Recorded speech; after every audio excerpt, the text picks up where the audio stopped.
রান্না আজকে বসিয়ে দিয়েছি। এখন ডালে ফোড়ন দেবো। রাঁধুনি, জিরে, তেজপাতা, শুকনো লঙ্কা ফোড়ন দেবেন। আজকে ডাল রান্না হবে মূলো আর শিম দিয়ে।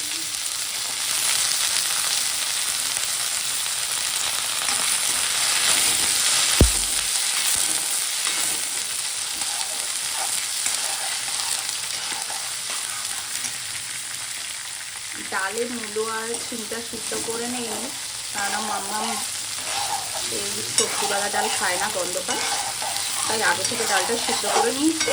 আর এখন ভালো করে কষিয়ে ডালটা ফোড়ন দেবো, তাই একটু অন্যভাবে বসাচ্ছি। আর এদিকে মাছ রান্না করব, সর্ষে দিয়ে মাছ, তাই মশলাটা সর্ষেটা ভালো মতন কষিয়ে নিচ্ছি। আর এই যে ভোলা মাছ রান্না করবো।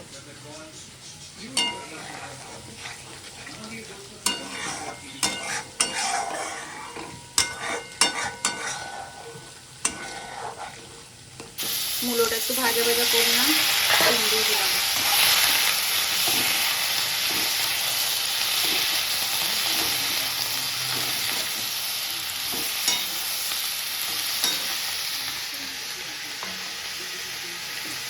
এদিকে মাছে দিয়ে দিয়েছি জল।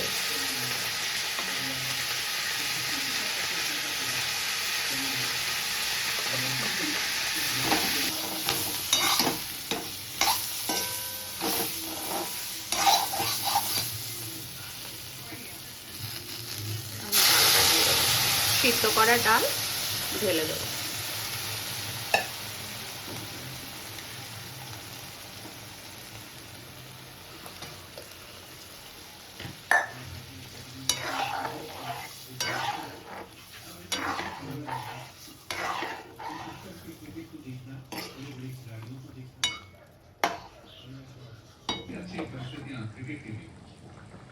ডালে দিয়ে দিলাম একটু ধনে পাতা। শীতের দিনে এই মূলো শিম দিয়ে ডাল, ধনে পাতা দিয়ে ডাল খেতে খুব ভালো লাগে। তাই এই শীতের এই সিজনে এই প্রথম এই ডালটা বানালাম।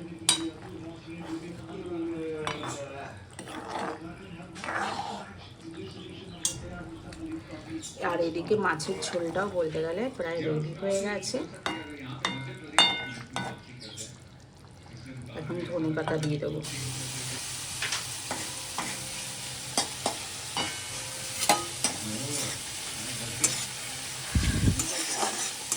এই যে আরেকটু রান্না করছি, একটা মাছ রান্না করব, ভোলা মাছ, টমেটো আর পেঁয়াজ ধনে পাতা দিয়ে। কেননা সর্ষের মাছটা ও অত ভালো খায় না, তাই একবেলা সর্ষের মাছ খাবে আর একবেলা একটু এই টমেটো পেঁয়াজ দিয়ে রান্না করে রেখে দিচ্ছি শুধু ওর জন্য। আর আমরা তো সর্ষের মাছ ভালোই খাই, তার জন্য আমাদের দুবেলার কোনো অসুবিধা হবে না। এই যে আমাদের মাছটা রান্না করে রেডি হয়ে গেছে একদম পুরো। আর এদিকে রান্না হবে এই যে হেলেঞ্চা শাক চিংড়ি মাছ দিয়ে। এই চিংড়ি মাছটা ভেজে নেওয়া হচ্ছে।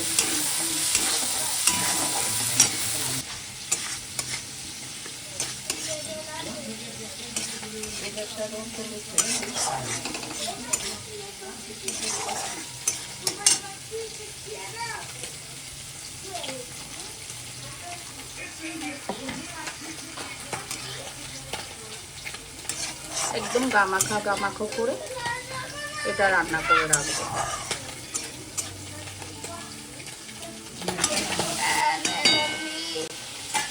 এদিকে আমার মাছের ঝোলটা হয়ে গেল, একদম গ্রেভি করে হয়ে গেল।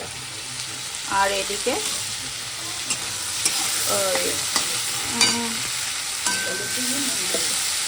এইদিকে হেলেঞ্চা শাকের রান্নাটা হচ্ছে, ফোড়ন দিয়ে রসুন ফোড়ন আর রাঁধুনি ফোড়ন দিয়ে আলু দেওয়া হয়েছে।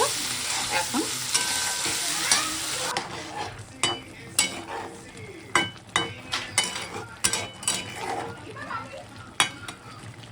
সব রান্না বান্না কমপ্লিট হয়ে গেছে।